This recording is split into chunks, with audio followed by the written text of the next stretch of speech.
CIGC Centro 96.3. Póngala. Evita preocuparte por tu salud y la de tus seres queridos. Emergencias Médicas te brinda telemedicina, médico a domicilio, atención de emergencias, traslados a citas y mucho más. Conoce nuestros servicios en emergenciasmedicas.com. Afíliate al 2290-4444. Emergencias Médicas, un médico a tu lado. WhatsApp, programa Horizontes, 83 41 41 42, 83 41 41 42. Cuando pensamos en la energía que mueve el país, automáticamente pensamos en Recope. Abastecer casi al 70% de la energía del territorio nacional es una responsabilidad enorme. Para cumplir con esta misión, manejamos una compleja cadena de suministro global para que la energía fluya sin interrupciones. Sin embargo, el robo de combustible amenaza este esfuerzo. Necesitamos tu ayuda. En Recope, nosotros nos encargamos de la energía que mueve el país. Vos, ayúdanos a protegerla. Denuncia al 1002.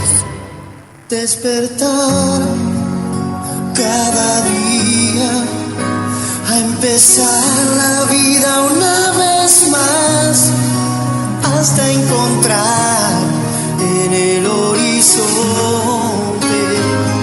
la música.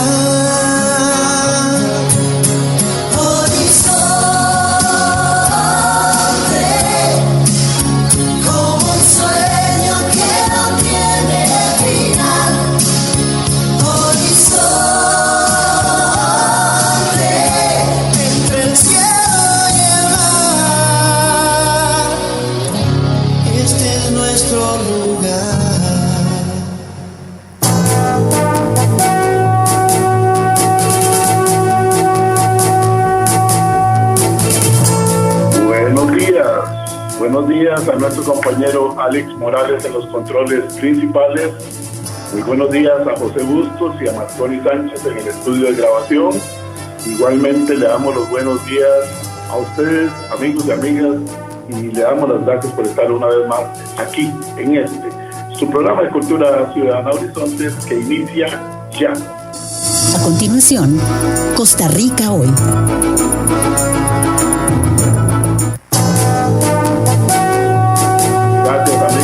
Gracias amigos por acompañarnos en esta hora de democracia radial como es Horizontes, su programa de cultura ciudadana.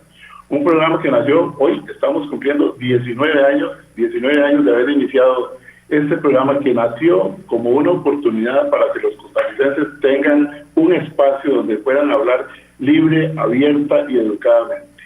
Y qué más que en estos últimos años ha tomado vigencia. Cuando algunos quieren decirnos cómo pensar y cómo opinar, nosotros seguimos insistiendo en que no. Las personas tenemos criterio propio y no se vale que lo traten a uno ni de prensa canalla ni de prensa sumisa. No.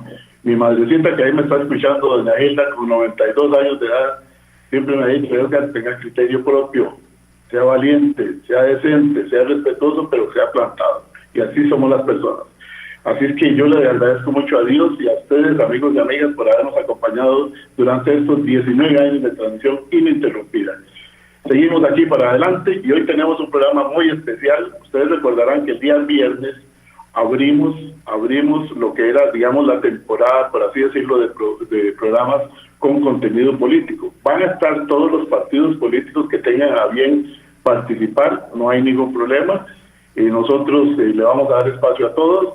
Hoy le corresponde el turno a don Álvaro Ramos Chávez, precandidato del Partido Liberación Nacional. Con él vamos a hablar acerca de cuál es su oferta política, cuáles son los planes que él tiene, cuál es su equipo de trabajo, hasta donde se pueda saber. Obviamente quisiéramos saberlo todo, pero nunca nos van a decir todo, porque no se puede decir todo de momento. Don Álvaro, bienvenido a Horizonte, su programa de Cultura Ciudadana. Gracias por estar con nosotros. Un gusto. Muchísimas gracias, don Edgar. Es un placer poder conversar con usted en este día de hoy. Pues para ustedes tan especial, 19 años, un extraordinario esfuerzo y yo como firme convencido de la libertad de prensa, de lo importante que es para una democracia que la prensa pueda comunicarnos a todos los ciudadanos sus impresiones y apreciaciones de la realidad, lo felicito. Gracias, don Álvaro, muy gentil, muy amable, le agradezco mucho. Y le agradezco también la deferencia con los oyentes del programa Cultura Ciudadana Horizontes de que esté hoy con nosotros en este espacio para que los oyentes le puedan preguntar a usted a través de la línea de WhatsApp que está abierta 83414142. Ellos también van a participar, nuestros oyentes a lo largo y ancho del país. Vamos a entrar con una pregunta de un tema que nos ocupa a todos y nos preocupa mucho, que es el tema de la seguridad. Por más que esta administración quiere contarnos de que vivimos en Alicia y lleno de fantasías, las cosas no son así. Tenemos una alfombra de sangre de costa a costa y de frontera a frontera, desafortunadamente. Tenemos el sicariato metido al lado de los cuerpos policiales. Tenemos hoy día un oficial del OIJ, subjefe de la delegación de Guapiles, Heiner Zamora Hidalgo, que le pedimos a Diosito que le dé la fortaleza para que se pueda recuperar. Y siguen diciéndonos que no sucede nada en Costa Rica, que estamos muy bien, pero nos comparan con otros países que nada que ver. Hemos perdido muchísimo en Costa Rica. Le preguntaría cuál es su principal estrategia para mejorar la seguridad ciudadana. ¿Qué piensa usted para mejorar la seguridad ciudadana, don Álvaro? Muchísimas gracias, don Edgar. Vamos por partes. Creo que lo primero, cuando uno habla de por qué es que una decisión es importante, por qué programar una solución es importante, tenemos que remitirnos a los valores. Y ahí me gustaría enfatizar que desde mi discurso de inscripción yo he estado haciendo mucho énfasis en dos grandes temas. La caja, que siempre he dicho, fueron los héroes de la pandemia y debemos respaldarlos. Pero también mencioné muy rápidamente a los policías.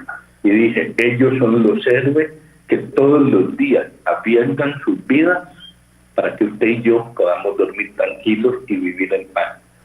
Y ese reconocimiento me parece que siempre debe ser la base de fundamentar un programa, porque se vuelve muy difícil. Yo siempre le digo a la gente, hay que tener cuidado con lo que yo llamo las listas del súper, que uno empieza a hacer como una listita, tal cosa, si esa lista del súper que estamos viendo es hablar de, qué sé yo, que los policías necesitan botas nuevas, que necesitan mejores armas, eso todo lo necesitan, pero uno tiene que siempre fundamentar por qué. Y el por qué es porque son nuestros héroes que nos están protegiendo todos los días. Entonces, es como la primera parte, ¿verdad? ¿Cuál es el punto medular de narrativa de por qué creemos en esto? ¿Por qué creemos que es importante tener programas de seguridad ciudadana y particularmente por qué es importante apoyar a nuestros policías? Entonces, esa es la primera parte. Segundo, efectivamente, y eso no había ocurrido en ese entonces, eso lo dije hace un par de semanas, y se confirma en el caso de don Heiner Zamora, que lo tenemos en nuestras oraciones, ha puesto en riesgo su vida, está muy grave en el hospital, una familia sufre, y ¿qué hemos hecho nosotros como sociedad? ¿Qué está haciendo este gobierno? No le está dando los recursos a la OIJ, se los ha recortado una y otra vez, como dice usted, en medio de un baño de sangre sin precedentes. En otros países, un aumento del 40% de homicidios, como el que sufrimos del 2022 al 2023, a inicios de esta administración, y que se mantiene en esos niveles elevados. Estamos hablando de 300 muertos por año, adicionales a los que teníamos, y que está haciendo el gobierno. ¿Cuál es la rendición de cuentas que ha hecho? Bueno, y la justificación que ha dado es mínima. Entonces ahí es donde uno tiene que decir, esto es inaceptable, esto no puede ser normalizado en la jerga moderna, ¿verdad? No podemos permitir que se vuelva nuestro nuevo normal. A veces en sociedades, un proceso de 10 años en que aumentan de 600 muertos a 900 muertos, uno entendería que lo normalice. A nosotros nos ocurrió en un año, de un proyecto para otro, porque lo vamos a aceptar. Nos parece un proceso natural. Parece un proceso donde hubo un conjunto de políticas deliberadas que debilitaron nuestra capacidad de combatir la violencia y el crimen. Y entonces el primer compromiso es, eso se tiene que reversar. ¿Cómo lo podemos reversar en particular? Lo más obvio, más recursos económicos, el OIJ, la Fiscalía, la Fuerza Pública, incluso las policías municipales. La debería pensar, debemos darle más recursos, punto. En esto no se puede, digamos, en esto es como la frase de nuestros abuelos, lo barato sale carísimo. Por estar ahorrando en nuestros policías nos está saliendo caro a la sociedad como un todo. ¿Cuánto vale cada vida que perdemos? Vale oro. No podemos permitir que se pierdan más. Entonces esa es una parte, sin duda más recursos, pero por supuesto también hay que pensar desde el punto de vista, y eso también lo dije en mi discurso, nosotros como sociedad somos responsables por cada joven que está tomando decisiones equivocadas, como involucrarse en el sicariato, matar a otra persona, porque no le dimos oportunidades. Y este punto yo creo que lo tenemos que tener muy claro. Le hemos dado las oportunidades a esos muchachos. ¿Cómo reforzamos nuestras medidas de involucramiento comunitario en asegurarnos que ningún muchacho tome las decisiones equivocadas, la que se sienta sin oportunidades, sin opciones y tome el camino equivocado? Entonces creo que esa parte siempre va a ser fundamental, y ahí es donde a mí me preocupa un discurso, y hasta lo he cuestionado en la prensa, de que en teoría estamos en la economía jaguar, en una economía bullante, y eso puede ser cierto para ciertos grupos, por ejemplo en la zona franca. Pero es evidente con esta explosión de violencia que existen comunidades, que existen muchísimos muchachos en esas comunidades que se sienten completamente olvidados y en su desesperación cometen errores, y a eso hay que ayudar. Y sí existen maneras de ayudar a que empiece a haber más prosperidad en esas comunidades. Podríamos mencionar muchas, pero lo primero es, sí creo que ha habido un enfoque macroeconómico equivocado que ha beneficiado a ciertos grupos de nuestra producción nacional en beneficio de otros. Hay que recuperar el balance ahí, punto uno. Y punto dos, sin duda podemos tener políticas industriales y de inversión en infraestructura, carreteras, puertos, aeropuertos, sobre todo en las costas, que recuperarían muchísimo empleo en las costas, porque en el momento en que tenemos más infraestructura, la gente puede emprender sabiendo que el producto que elabore va a salir muy barato a cualquier mercado internacional o nacional que desee, y esa es la única base de la verdadera prosperidad, sobre todo en zonas rurales en nuestros países. Usted va a zonas rurales, yo tuve el privilegio de vivir en California 5 años, y las zonas rurales de California son muy prósperas. ¿Por qué? Porque tienen excelente infraestructura. Entonces los productores agrícolas y de otros productos en esas zonas rurales rapidito sacan sus productos a las enormes urbes y al resto del mundo. Entonces hay que entenderlo en esos términos de que cuando vos tenés toda esa capacidad de oportunidades, las cosas se vuelven mucho más sencillas. Entonces, retomando esa la parte de las oportunidades, seguimos obviamente con la parte de recuperación del espacio público, policía preventiva. Entonces obviamente ahí uno se podría preocupar, bueno, es que tenemos que reprimir. No, si tenemos más recursos, tenemos más policías, tenemos más presencia policial, todos los crímenes no ocurren en primer lugar, y la vida, tanto del policía como la calidad de vida de la comunidad, se simplifica mucho. Pero en el momento en que el crimen nunca ocurrió, es mucho más fácil para todos. Entonces la recuperación de espacio público, y ahí a veces eso puede ser algo tan simple, ustedes lo saben muy bien, y los que nos oyen, puede ser tan simple como más iluminación, chapear más zacates altos donde se pueden esconder los que quieren cometer algún delito, etcétera, etcétera. Creo que todos aquí sabemos que ese tema de la recuperación de espacio público es importante, pero otra cosa es convertirlo en una política pública decidida, consistente, aplicada de manera sistemática. Más allá del discurso. Más allá del discurso, sí, y ahí es donde una y otra vez hay un tema de recursos y de saber cómo focalizarlo. Después tenemos que pensar, obviamente, en el aumento en la cantidad de policías. Es inaceptable que tengamos apenas 13,000 policías, si acaso 14,000, dependiendo en qué momento lo calculé, eso lo pregunté en la fuerza pública, cuando muy probablemente deberíamos tener al menos 6,000 adicionales en muy corto plazo, y cuidado que no más. pero hablemos mínimo de unos 6.000 adicionales. Y claro, yo esto lo he conversado mucho con, y usted lo sabe, que estoy rodeado de gente muy conocedora del tema. Tengo muy buenos asesores y todos me han confirmado que, y a mí me gusta hablar en serio, y yo he preguntado, ¿puede la escuela de policía procesar tantos policías adicionales? Y me dijeron, bueno, 15.000 policías adicionales no da tiempo en 4 años, pero 6.000 policías adicionales sí se pueden.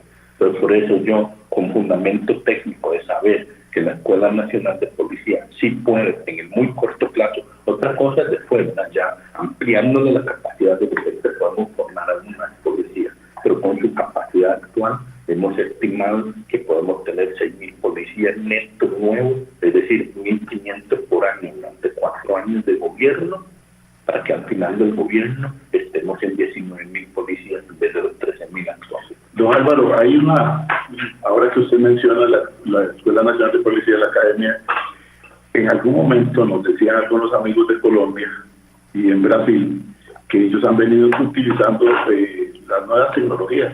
Es decir, que no es necesario trasladar a todos los policías hasta la academia allá en Guapiles o a la otra academia que está allá en la zona costera, por Marcarse, sino que a través de internet se pueden recibir muchas clases.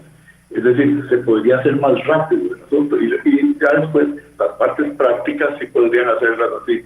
¿Usted ve posible aplicar las nuevas tecnologías dentro de la Escuela Nacional de Policía? Absolutamente, y de hecho agregaría que, por ejemplo, gracias a las nuevas tecnologías, uno podría pensar en reforzar las policías municipales y con eso muy rápido ampliar la capacidad de protección, ya no solo fuerza pública, sino de protección de la comunidad en todo el país. Entonces sí, todo eso puede ocurrir, pero yo trato de ser muy cauto, de no decir vamos a tener muchísimo más policías en muy corto plazo, porque claro, hay que llegar y empezar a implementar esas tecnologías, ver la compatibilidad legal. Usted sabe que aquí los procesos de acreditación son bastante lentos, para modificarlos y decir, bueno, usted no estuvo físicamente presente todo el tiempo, sino que tuvo una parte virtual, pero sí se lo vamos a reconocer. Yo me imagino, por la experiencia que tengo en el sector público, que hacer todo ese tipo de modificaciones lleva 1 o 2 años mínimo. Entonces, no quiero prometer lo que no estoy seguro que se podrá cumplir en el muy corto plazo, pero todo eso va a ocurrir. Efectivamente, no solo formar los 6.000 policías nuevos, sino que al final del periodo la capacidad de formar policías nuevos haya aumentado considerablemente. Este programa es muy escuchado en diferentes partes del país, pero si hay algo que yo agradezco mucho, es todo lo que es seguridad siempre está. Decían algunos exministros y algunos exdirectores de Fuerza Pública que Horizontes es como la voz oficial del Ministerio de Seguridad Pública y de todos los cuerpos policiales. Hablemos un poquito en cuanto a la pensión para los oficiales de los cuerpos policiales.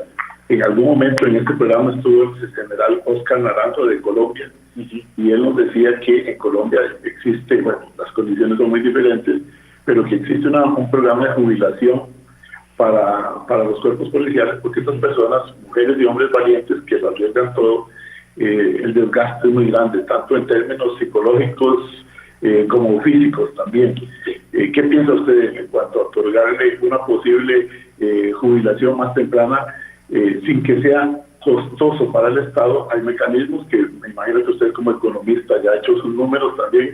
Sí. Coméntenos al respecto, por favor. Sí, como no, más bien, muchas gracias. Curiosamente, es una de las áreas en que más me he especializado, porque fui superintendente de pensiones durante 5 años. Yo lo que le puedo relatar es, tal vez no conozco el caso específico de Colombia, pero en la mayoría de los países desarrollados existe lo que se llaman fondos ocupacionales. ¿Qué significa eso? Que casi siempre existe un fondo de pensión base en los países desarrollados, que en nuestro caso sería el IVM, el fondo de la caja, y en caso de que una ocupación sea especialmente peligrosa o tenga complicaciones, por ejemplo, para ejercerla a edades avanzadas, a veces se construyen fondos ocupacionales. Los fondos ocupacionales típicamente tienen 2 objetivos. Uno es la posibilidad de tener una pensión más alta, entonces complementan la pensión base y la convierten en una pensión más alta.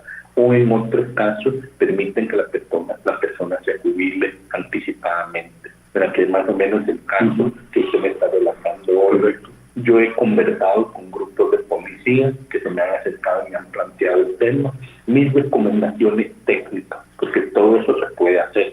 Y efectivamente, lo que ha causado irritación en el pasado respecto de pensiones tempranas es, número uno, que a veces su justificación no ha sido clara. Me parece que en el caso de los policías y personas que corren peligro grande en sus vidas y que ejercer esa profesión se vuelve especialmente complejo a partir de cierta edad, pues sí, es bastante más habitual tenerlo. En Costa Rica me parece que la complicación fue que históricamente dimos muchas pensiones en profesiones que tal vez no revestían ese peligro, pensiones de jubilación temprana, y eso ha causado un malestar político alrededor de esas pensiones. Y la segunda complicación es muchas de esas pensiones no estaban debidamente financiadas y entonces terminaban con cargo al presupuesto nacional, generando aún más irritación. ¿Cómo evitamos esos dos escenarios en el caso de los policías? Primero, y esta ha sido mi recomendación técnica de los grupos de policías que se me han acercado: miren, no toquen la pensión de la caja, que se quede la pensión de la caja como su esquema base, pero no se toca. Sigue idéntico al de todo el mundo, que esa es la lógica de los europeos, un sistema igual para todo el mundo es la base. Correcto. Y usemos más bien un esquema complementario para los policías. Entonces ahí la pregunta es, ¿cuánto cuesta ese sistema complementario dependiendo de los objetivos? Entonces, si ellos quieren una pensión más alta, me dijeron, no nos interesa tanto tener una pensión más alta, nos interesa podernos jubilar antes. Entonces, ok, en un escenario donde se quieren jubilar antes, lo que correspondería es un fondo ocupacional de prejubilación. Entonces, no sería exactamente un fondo de pensión, sino que, bueno, usted policía, por dar un ejemplo, en vez de irse a los 6.5 como estipula la caja, entonces se quiere ir 5 años antes. Entonces necesitamos poder cubrir su periodo de pensión, prejubilación durante 5 años. ¿Cuánto cuesta eso? Ahora, ¿y a qué monto? Entonces, presumiblemente, como no quieren una pensión más alta, sino básicamente la que les correspondería por la caja, entonces uno tiene que calcular la pensión de la caja y tirarla 5 años antes y calcular todo eso.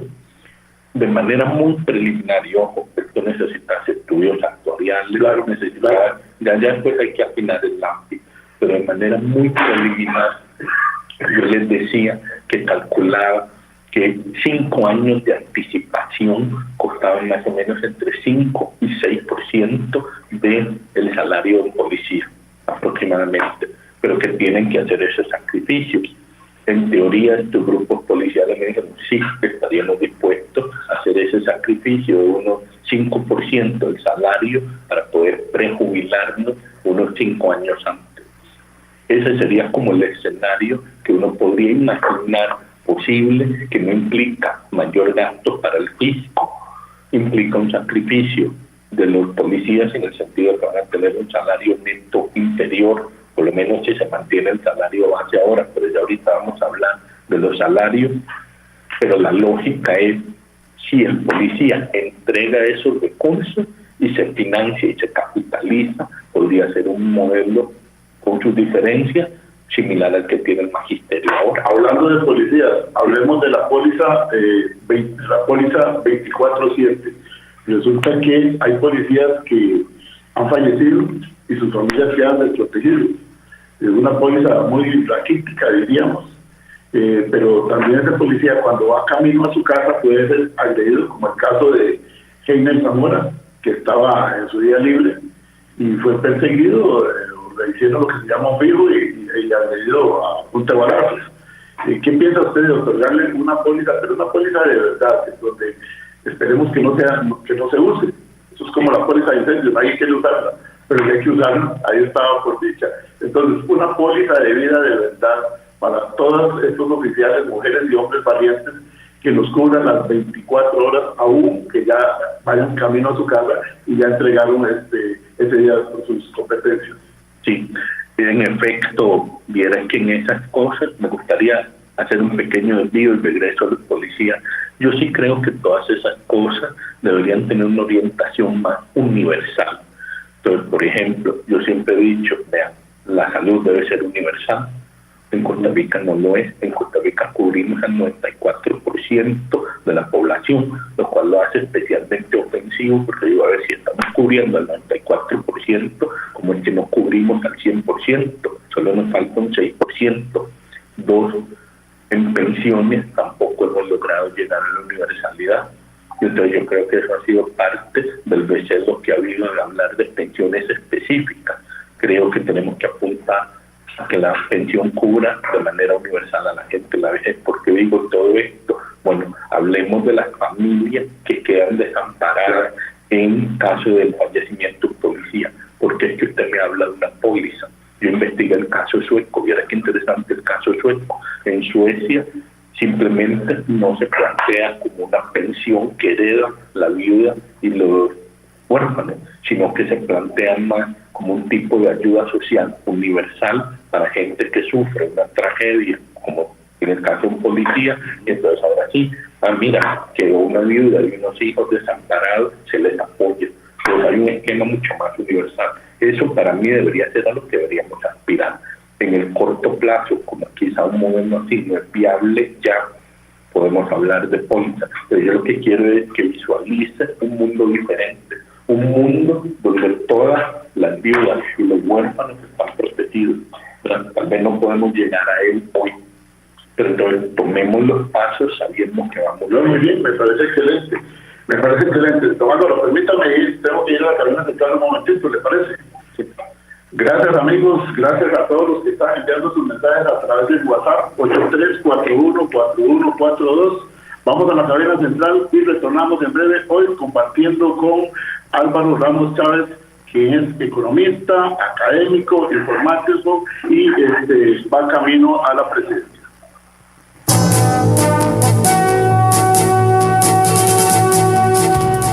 Y a esta hora, actuamos o hablamos con Carlos Monge. Ahora sí pienso que nuestro futuro está colgando de una cuerda, porque sabemos que los jóvenes de hoy son la base del mañana.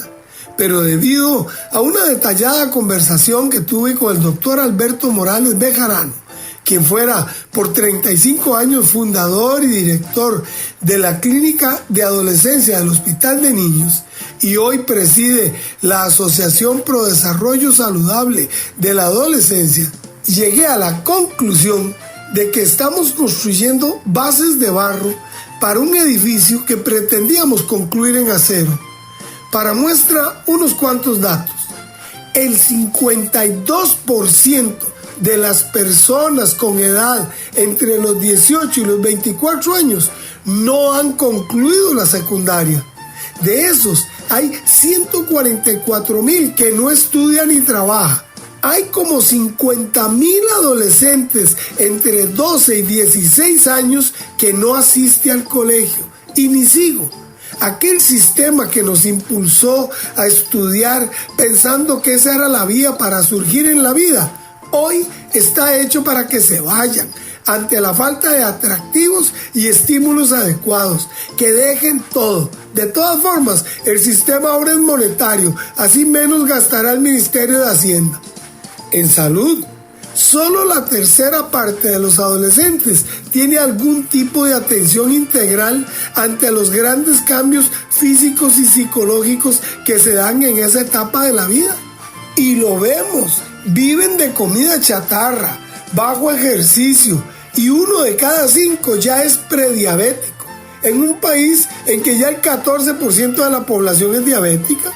Sin educación técnica oportuna, son carne de cañón para el narco. Y si piensa que eso no le afectará a usted porque no es joven, siga así y va a ver quién será su secuestrador en el futuro. ¿Actuamos o hablamos? Recuerde que al WhatsApp 7114-0157 o al Facebook Carlos Alberto Monge puede coordinar su conferencia para motivaciones de equipos de trabajo o de ventas, así como solicitar su novela Ana y el mandadero del Irenes. Si desea volver a escuchar este mensaje o compartirlo, encuéntrelo como Carlos Monge Consultoría en Spotify y Facebook. Y si quiere recibir este comentario gratuitamente, escriba al 7114-0157 con la frase grabación. Reserve ya su espacio para motivaciones o conferencias a grupos empresariales o sociales. Carlos Monge te presentó Actuamos o Hablamos. WhatsApp, programa Horizontes, 83 41 41 42. 83 41 41 42.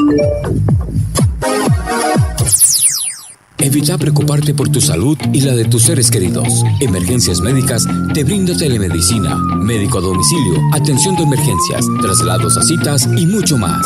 Conoce nuestros servicios en emergenciasmedicas.com. Afíliate al 2290-4444. Emergencias Médicas, un médico a tu lado.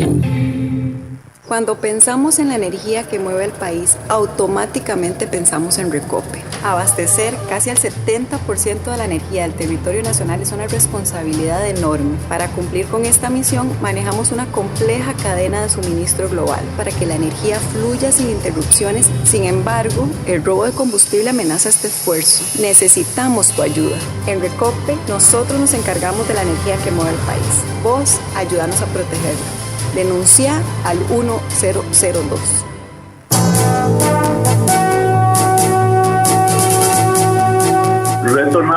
Retornamos a Horizontes. Gracias amigos, gracias amigas por la gran cantidad de mensajes que ustedes están enviando. Leo muy rápidamente. Por ejemplo, por acá dice: buenos días, los felicito por el aniversario de Horizontes y por la entrevista a don Álvaro. Es mi candidato. Ocupamos un líder como don Álvaro, joven, preparado, con ideas frescas y con sensibilidad social, que es lo que ha abandonado este gobierno. Aparte de la seguridad, la Caja Costarricense de Seguro Social y la pobre educación que sufren los muchachos. Estamos pidiendo auxilio por todos lados, nos dice una señora desde Cartago. Otro por acá dice, vamos a ver, buenos días, don Álvaro, gracias por estar del lado correcto de la historia. Dupliquen esfuerzos en conquistar el voto de la mujer, que aquí hay gran caudal. Somos más conscientes. Bendiciones, atentamente, María R. Otro por acá dice, me quitó las palabras con la póliza. Esto sí es una póliza de verdad, no la póliza del chorizo del gobierno que la tenían para los amigotes del señor presidente. Bueno, esta es la opinión de la gente. Y es que la póliza sí, ha sido muy discutida. Esa póliza la pagamos todos, pero para un grupo selecto de amigos. Esas son de las cosas que no entiende uno. Y hablando de las cosas que uno no entiende, hablemos un poquitito, yo sé que el tiempo apremia, pero hablemosle del salario a los policías.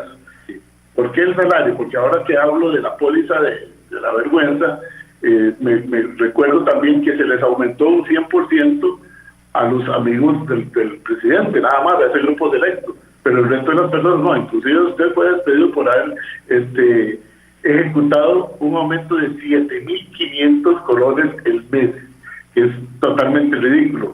Aumento que había dejado aprobado el entonces ministro de Hacienda, Rodrigo Chávez, que ya una vez que se sentó en la silla dijo, no, olvidemos de eso y démosle el aumento nada más al grupo más cercano a colaboradores.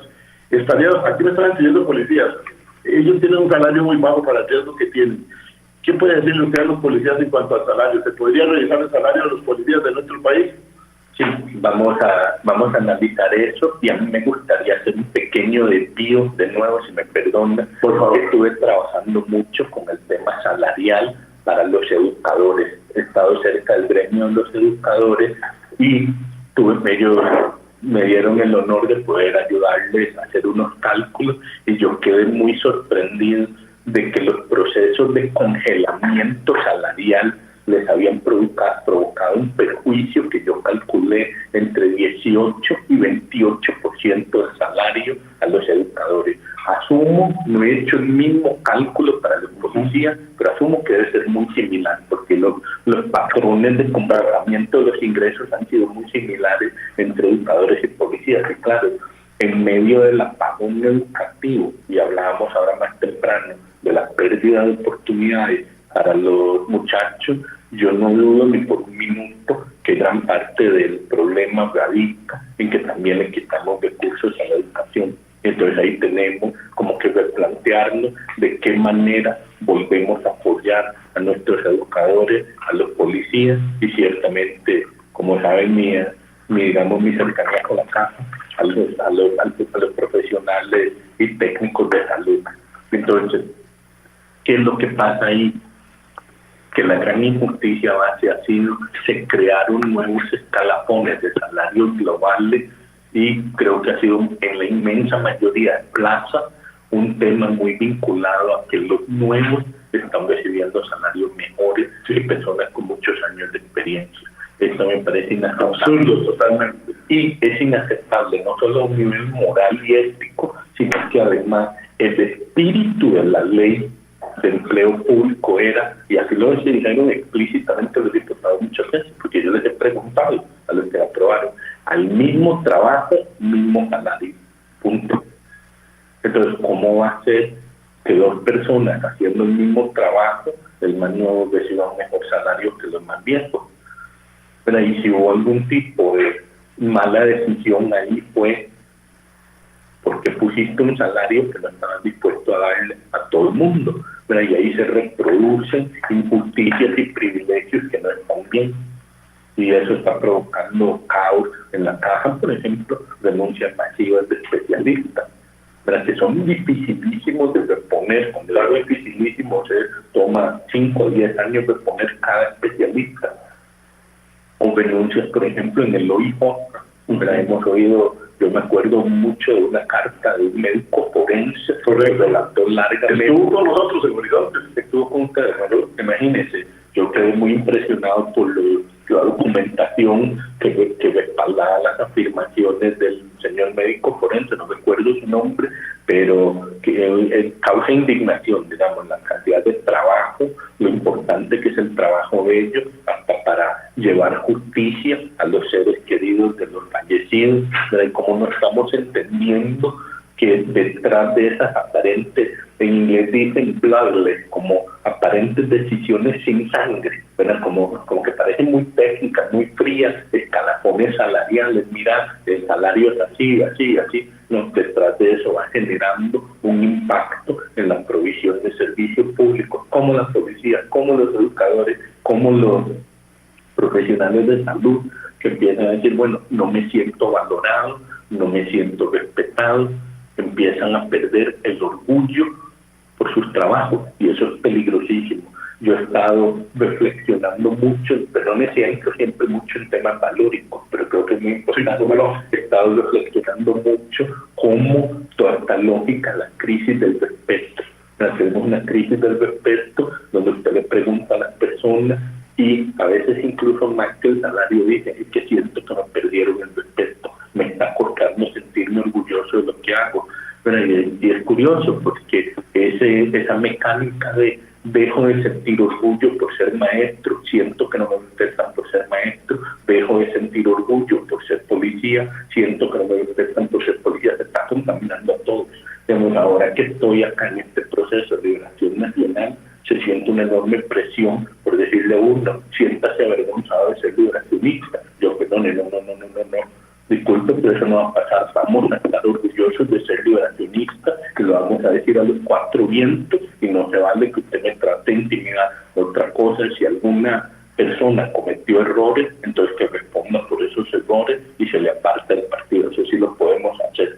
Pero el Partido Liberación Nacional debe estar orgulloso de ser el Partido Liberación Nacional. Los policías deben estar orgullosos de ser policías. Claro. Los maestros deben estar orgullosos de ser maestros. Los costarricenses deben estar orgullosos de ser costarricenses. Como hemos permitido que nos quiten la paz y el orgullo y el respeto, no lo debemos permitir más. Me gusta eso porque es regresar a lo mejor de ser costarricense. Eso me gusta. Dice el licenciado Marco Badilla Chavarría, exdirector de Migración, abogado litigante, dice, en sintonía desde Heredia, creo firmemente que Álvaro Ramos es la mejor opción para las próximas elecciones 2026. se conjugan integridad, capacidad, experiencia, aptitud para concretar y sobre todo la calidad humana. Los felicito por el programa y congratulaciones a Horizontes por sus 19 años. Gracias, don Marco. Igualmente, Milena nos dice por acá, dice, don Álvaro, ¿usted estaría dispuesto a decir las cosas como son o como en la administración actual, que siempre buscan los culpables de las administraciones anteriores? Yo he dicho, y ahí sí lo dice Edgar Huber, yo nunca me quito lo que digo, yo he dicho que como que ya se van agotando, inclusive los culpables. Primero era el gobierno de Carlos Alvarado, después Luis Guillermo Solís, Laura Chinchilla, Oscar Arias. Yo creo que ya van más o menos por Otilio Urate o una cosa así, se van acabando los culpables. ¿Usted estaría dispuesto, si se equivoca como cualquier persona, en reconocer los errores? Por supuesto, y siempre creo que es muy saludable. Tal vez le explico, don Edgar, yo me considero ante todo un científico, y los científicos, el proceso del método científico es aplicar mucho el estudio, la inteligencia, el proceso, pero hay un proceso de prueba y error siempre. Prueba, según lo que entendiste, si no sale como esperaba, te ajusta y vuelves a aprender y mejora, y esa constante iteración de mejora te lleva a la solución de los problemas. Ahí lo que sí es crítico siempre es, bueno, puedo defender por qué lo hice así, salió mal o no salió como esperaba, pero puedo defender, mire, con la información de la que yo disponía, pensé que esta era la mejor solución, me equivoqué, entonces va de nuevo y ajustamos y decimos, esperamos ahora que sí sea la solución. Y yo sí siento que a veces en Costa Rica hemos creado una cultura como que al primer error de este tipo, ¿verdad? No errores, digamos, de haber cometido un delito, no, sino errores de, bueno, estoy tratando de buscar una solución. Por ejemplo, lo que nos interesa más hoy, seguridad. Bueno, puede ser que intentemos con una fuerza de tarea que nos sirva para solucionar problemas en las comunidades más violentas, digamos, una fuerza de tarea especializada, y le ponemos, qué sé yo, una cabeza identificada como una persona con mucho conocimiento policial y de inteligencia para que pueda direccionar sus esfuerzos a esas comunidades violentas. Y le damos 6 meses para trabajar. De repente a los 6 meses no está funcionando bien, no ya me dice qué está pasando. Se corrige. O sea, se corrige.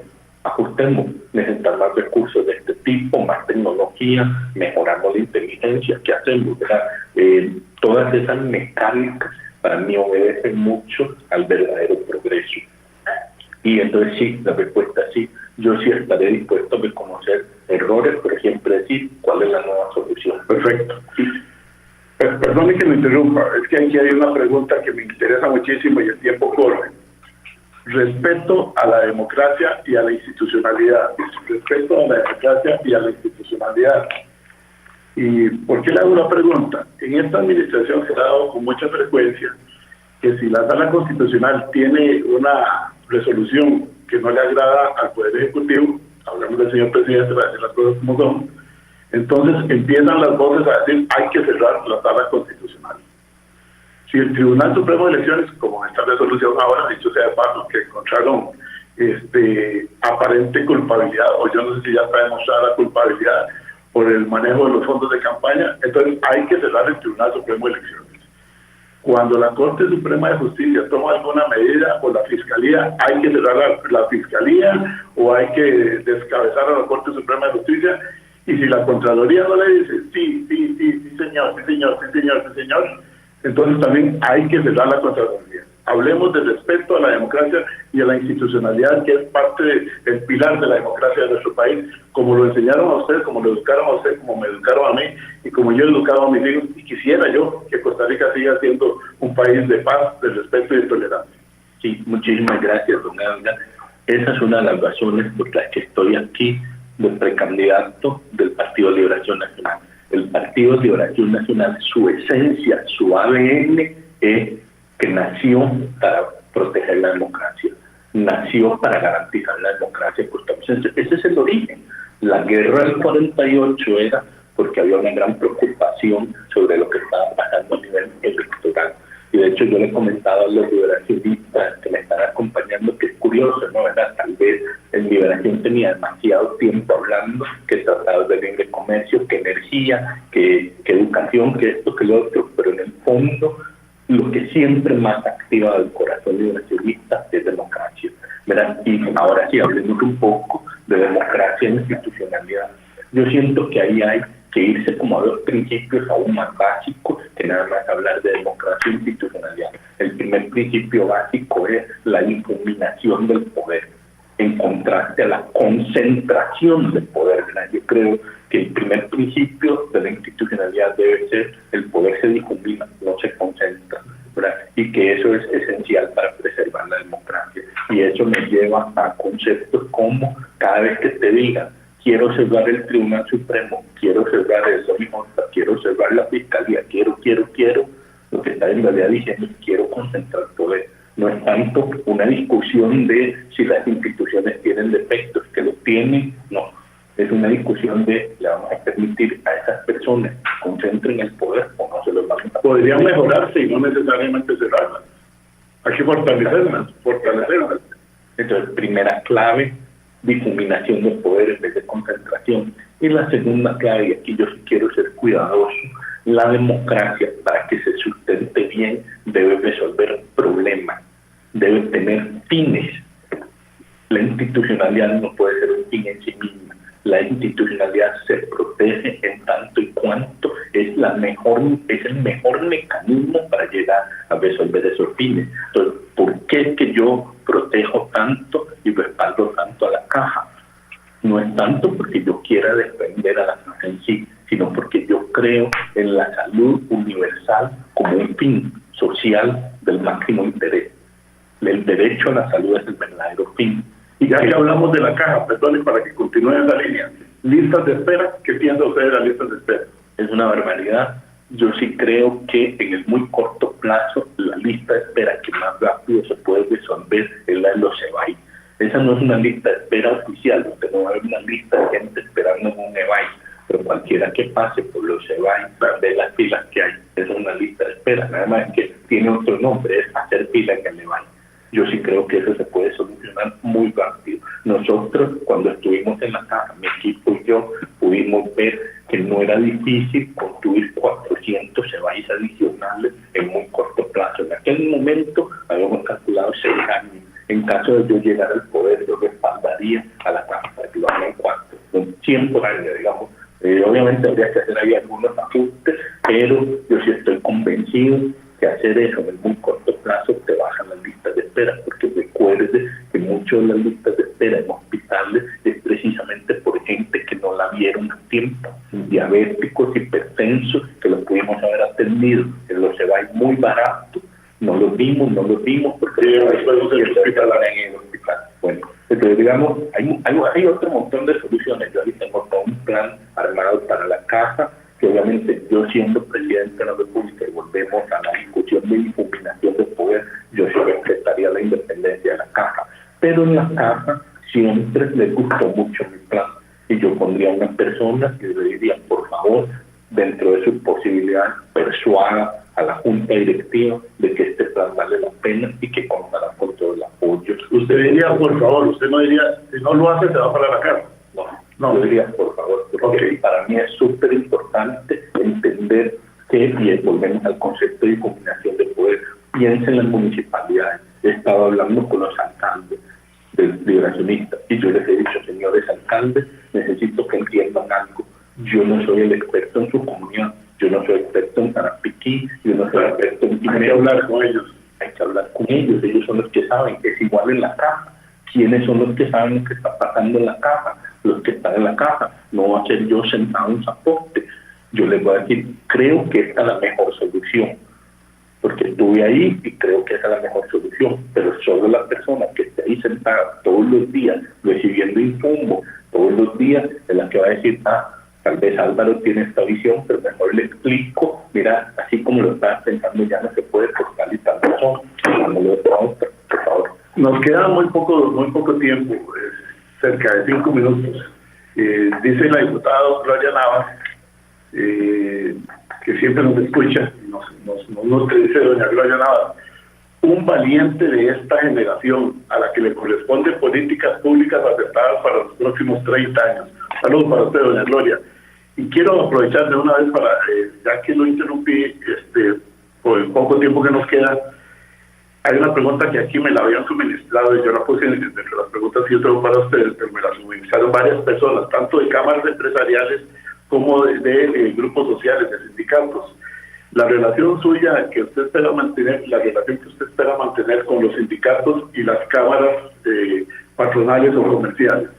Sí, yo espero tener una magnífica relación con ellos. Y quisiera además hacer un paréntesis y saludar a doña Gloria, nada más con también inmenso aprecio para ella, y respeto y admiración igual a su lucha por la democracia.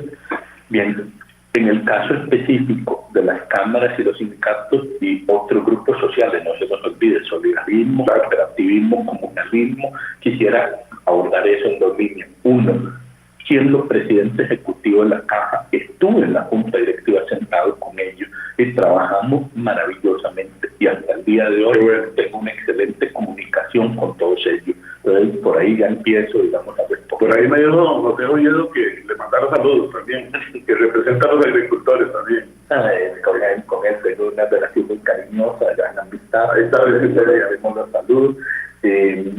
Y luego, aparte de esa experiencia tan positiva en la Caja, pues entonces uno tiene que pensar, a ver, desde el punto de vista de construcción país, es esencial, y esto se lo digo de nuevo, respecto a la democracia. Cuando he estudiado, porque creo que todos hemos oído aquí de la libreta del dictador, manual del autócrata, manual del etcétera, toda esta lógica que hay como una ola de llevarnos a la concentración de poder en el planeta entero, no solo en Costa Rica.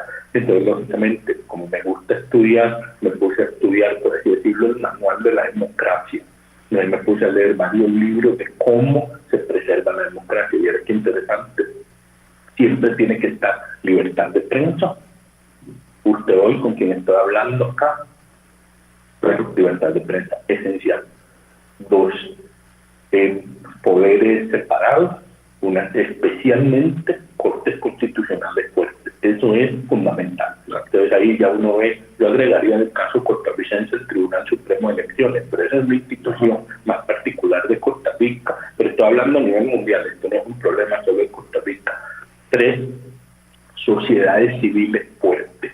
Entonces, ¿qué se entiende por sociedades civiles fuertes? Pues organizaciones como las cámaras empresariales, que siempre le den voz al empresariado, organizaciones como los sindicatos, los comunalistas, los cooperativistas, los solidaristas, que le den voz a los trabajadores, ¿verdad? Y a los ciudadanos. Entonces ahí esas voces van balanceando esa difuminación del poder que sí hemos hablado ya varias veces hoy. Y finalmente, es importante, y por eso estoy acá como precandidato, partidos fuertes como Liberación Nacional.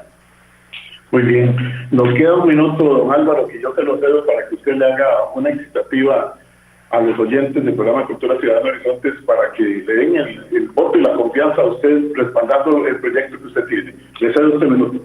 Sí, muchísimas gracias a todos los que nos oyen, muchas gracias a doña Álvaro por este espacio.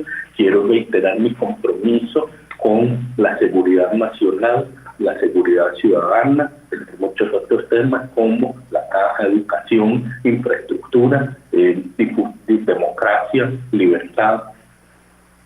Y sí creo que es importante que todos los que puedan, sé que algunos pueden tener hasta restricciones de cierto tipo, pero que todos los que puedan nos acompañen el 6 de abril, que vamos a tener la Convención Nacional. Es abierta, ¿verdad? Es abierta. Es una convención nacional, es abierta, todos pueden llegar a votar, que todos los que crean que yo puedo comprometerme a este proyecto de construir una Costa Rica mejor, de construir un Partido de Liberación mejor, y que ese Partido de Liberación sea la base de un movimiento nacional que nos permita cumplir con todos esos anhelos y todos esos sueños que creo que los costarricenses tenemos, de que nos dejen vivir en paz, tranquilos, construir nuestros propios proyectos de vida como queramos.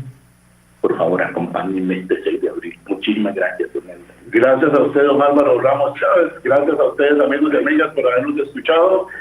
Nosotros nos vamos. Este programa completito, ya dentro de 1 hora aproximadamente, cuando esté debidamente editado, va a ser colocado en las redes sociales, canal de YouTube, igualmente en Spotify, para que ustedes lo puedan compartir. Nos vamos. Mañana, 7:20 de la mañana, regreso a Horizonte, siempre aquí 96.3 Radio Centro. Buenos días.